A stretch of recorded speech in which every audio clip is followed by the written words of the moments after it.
Ռազմավարական շրջադարձով է սպառնում Թրամփը Իրանին ու զգուշացնում Պենտագոնը կվերսկսի Իրանի դեմ օդային հարվածները, եթե բանակցությունները նորից տապալվեն։ Գիտեք, նրանք շատ են ուզում բանակցել։ Մեզ ասում էին, խնդրում ենք, մի հարվածեք, մի կրակեք։ Անցած գիշեր, դրա նախորդ գիշերը, 2 գիշեր նրանք խնդրում էին, որ մենք կանգ առնենք։ Այս պահին էլ մենք բանակցություններ ենք վարում։ Կտեսնենք ինչ կլինի։ Կարծում եմ լավ հնարավորություն կա, որ համաձայնության կգանք։ Բայց եթե չստացվի, մենք կանենք այն, ինչ անում էինք 2 օր առաջ։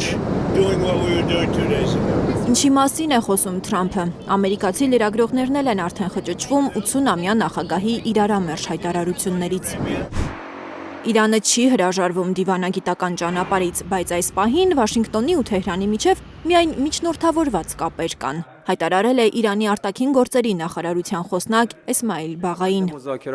Նա սուտ է անվանել Թրամփի հայտարարությունը, թե իրանցիները երկխոսություն են խնդրում ամերիկյան կողմից։ Խնդրելը մեր բնավորությունը չէ, ասել է նա։ Իրանի փոխարտգործնախարար Քազեմ Ղարիբաբադին հստակեցրել է, թե ինչու այս պահին Իրան Միացյալ Նահանգներ ուղիղ երկխոսություն չկա։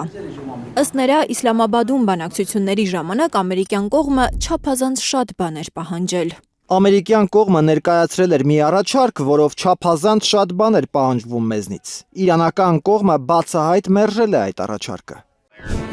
Ըստ Իրանի փոխարտգործնախարարի, Թեհրանը ոչ պնդել է, որ բանակցությունները շարունակվեն, ոչ էլ խնդրել է ամերիկյան պատվիրակությանը մնալ բանակցությունների սեղանի շուրջ։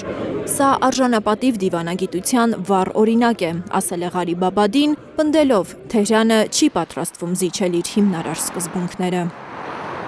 Լիլիթ Գասպարյան, Հարություն Մաթևոսյան, Հայլուր։